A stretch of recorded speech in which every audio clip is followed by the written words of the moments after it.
Tolong orang-orang yang senantiasa tergerak hatinya untuk melaksanakan sholat yang lima waktu, sehingga kita bisa pulang kepada Allah Subhanahu wa Ta'ala tanpa satu pun hutang sholat lima waktu yang kita tinggalkan di dunia. Mumpung kita masih muda, mumpung kita belum memiliki beban, mumpung kita masih sehat fisik, mari kita syukuri nikmat kesehatan ini dengan tidak meninggalkan sholat lima waktu. Betapa banyaknya orang-orang di rumah sakit sana, mereka meneteskan air matanya ketika mendengar azan karena ingin sholat. Tapi karena mereka tidak mengerti bagaimana keringanan Allah Subhanahu wa Ta'ala sholat bagi orang yang sakit, mereka terpaksa meninggalkan sholat. Bahkan juga Nabi Isa ketika dalam ayat berbicara, dia mengatakan bahwa wa'murni bis-shalat wa zakat. Saya diperintahkan untuk menegakkan sholat dan menaikkan zakat. Berarti Nabi Isa pun mengenal istilah sholat ini. Meskipun kita tidak tahu apakah jenis sholat yang dilakukan oleh mereka para nabi terdahulu sebelum kita, apakah sama dengan sholat kita saat ini. Bahkan sebelum turunnya sholat lima waktu, kita ketahui bersama bahwa Nabi Muhammad SAW mendapatkan kewajiban sholat dari Allah Subhanahu wa Ta'ala. Nisfahu dari Surah Al-Muzammil yang menjelaskan kumil laila illa qalilan. Berdirilah di malam hari walaupun sedikit. Tapi sedikitnya itu kata Allah nisfahu aw tusbihhu qalilan. Setengah malam ataupun yang dikurangi dari itu. Inilah ibadah Nabi Muhammad SAW bersama para sahabat sebelum diperintahkannya sholat lima waktu. Berarti menunjukkan bahwa ibadah sholat sebelum sholat lima waktu itu sudah dikenal sebelumnya. Maka kemudian disempurnakanlah perintah sholat lima waktu itu dengan di-Isra dan di-Mi'rajkannya Nabi Muhammad SAW pada suatu malam. Seperti yang dikatakan Allah, Subhanallah asra bi'abdihi. Maha suci Allah yang memperjalankan dalam suatu malam seorang hamba laila, dalam suatu malam seorang hamba minal masjidil haram ila masjidil aqsa, dari masjidil haram sampai ke masjidil aqsa. Jadi Rasulullah SAW diperintahkan untuk berjalan di malam hari, bahkan diriwayatkan dengan malaikat Jibril bersama malaikat-malaikat lain. Bahkan sebelum Rasulullah diperjalankan, dalam riwayat dikisahkan bagaimana Rasulullah dibersihkan terlebih dahulu, diambil bagian dalam dari dada beliau untuk kemudian dicuci oleh malaikat Jibril, dan kemudian barulah Rasulullah melaksanakan perjalanan Isra wal Mi'raj. Dan seperti yang kita kenal dalam kisah-kisah bahwa ternyata di Masjidil Aqsa itu sudah hadir seluruh nabi-nabi dan rasul menanti beliau untuk menjadi imam sholat mereka. Nah, ini menjadi tanda isyarat dari Allah Subhanahu wa Ta'ala begitu agungnya Nabi kita Muhammad SAW di antara seluruh nabi dan rasul yang ada yang pernah Allah ciptakan di muka bumi. Kendati pun para nabi dan rasul itu telah meninggal jauh sebelum beliau lahir.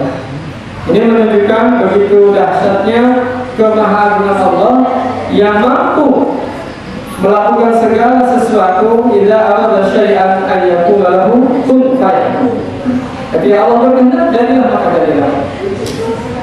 Kemudian setelah Mi'raj itu, setelah Isra itu, kemudian Allah mi'rajkan Rasulullah SAW menembus langit yang kita kenal saat ini sampai kemudian masuk ke langit pintu pertama. Di sana ada penjaga para malaikat menanyakan apakah Muhammad sudah diizinkan untuk masuk, dan ternyata malaikat Jibril menyampaikan bahwa Nabi Muhammad sudah diperintahkan. Kemudian ketika di langit pertama dikisahkan dalam riwayat Bukhari bahwa Rasulullah berjumpa dengan Nabi Adam alaihissalam.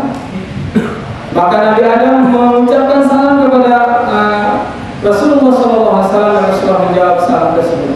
Kemudian menuju ke langit kedua. Di sana ada Nabi Yahya bin Zakaria dengan Nabi Isa alaihissalam. Kemudian di langit ketiga, kemudian bertemu dengan Nabi yang lain. Langit keempat, langit kelima, langit keenam, sampai langit ketujuh. Bertemu dengan Nabi Idris, bertemu dengan Nabi Ibrahim, bertemu dengan Nabi Musa, dan bertemu dengan Nabi Harun. Dan di antara 7 lapis langit itu, kemudian Nabi Muhammad SAW masih terus diperjalankan oleh Allah Subhanahu Wa Taala menuju ke hadirat Allah Subhanahu Wa Taala. Sampai di suatu titik di mana malaikat Jibril pun tidak sanggup untuk menembus tempat tersebut karena ada pembatas, di mana pembatas itu tidak mampu dilewati oleh malaikat Jibril. Kemudian Nabi Muhammad harus menembus batas tersebut, dan kemudian di sana beliau melihat kemahadahsyatan dan kemahakuasaan Allah Subhanahu Wa Taala, sang pemilik raja di raja seluruh alam semesta ini. Betul sekali Allah mengatakan subhanalladzi asra bi 'abdihi lailan minal masjidil haram ila al-masjidil aqsa alladzi barakna hawlahu linuriyahu min ayatina.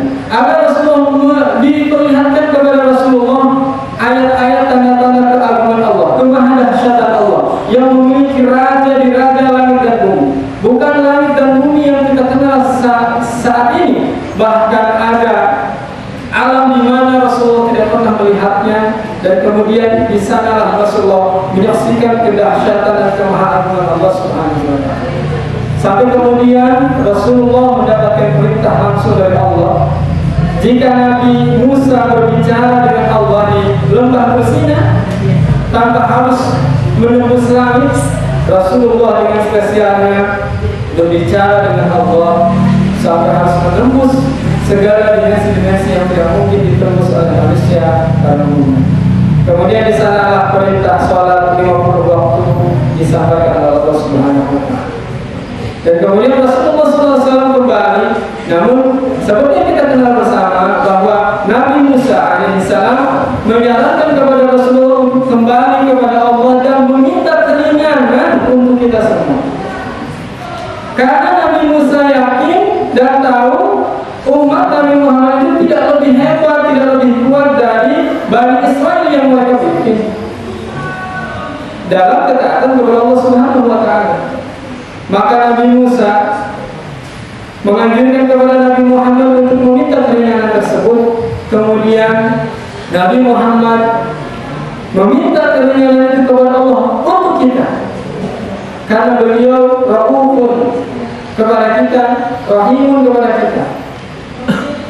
Beliau sangat mengasihi dan mencintai kita dan tidak ingin kita terbebani hal yang begitu berat.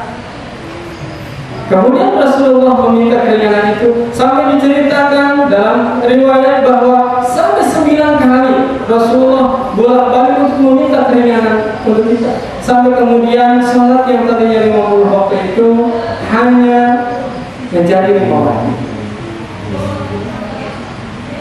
Dan ketika sholat ini diperintahkan 5 waktu, ternyata Nabi Musa yang dari tadi menganjurkan untuk meminta keringanan tetap menganjurkan untuk meminta Nabi Muhammad untuk meminta keringanan kepada Allah Subhanahu Wa Taala. Namun Nabi Muhammad SAW yang sudah bolak-balik 9 kali itu, beliau merasa segan, merasa malu untuk bertemu kembali kepada Allah meminta keringanan. Sampai difirmankan kepada Nabi Muhammad SAW bahwa sholat 5 waktu itu sudah ditetapkan oleh Allah Subhanahu Wa Taala sebagai kewajiban bagi kita semua. Ternyata benar apa yang dikatakan oleh Nabi Musa bahwa 5 waktu ini begitu sangat berat dirasakan oleh umat Nabi Muhammad SAW. Betapa kita lihat orang-orang yang semoga ini bukan di sekeliling kita, mereka begitu kesulitan untuk melaksanakan sholat 5 waktu. Ada saja alasan-alasan yang disampaikan untuk meninggalkan sholat 5 waktu. Padahal kalau kita ingat dengan riwayat yang disampaikan oleh Bukhari ini, begitu begitu sangat dahsyatnya Rasulullah menanggung malu datang kepada Allah meminta keringanan untuk kita, dan kita memohon kepada Allah agar kita termasuk orang-orang yang melaksanakan salat. Bahkan di akhir kehidupan Rasulullah SAW diceritakan bahwa wasiat yang disampaikan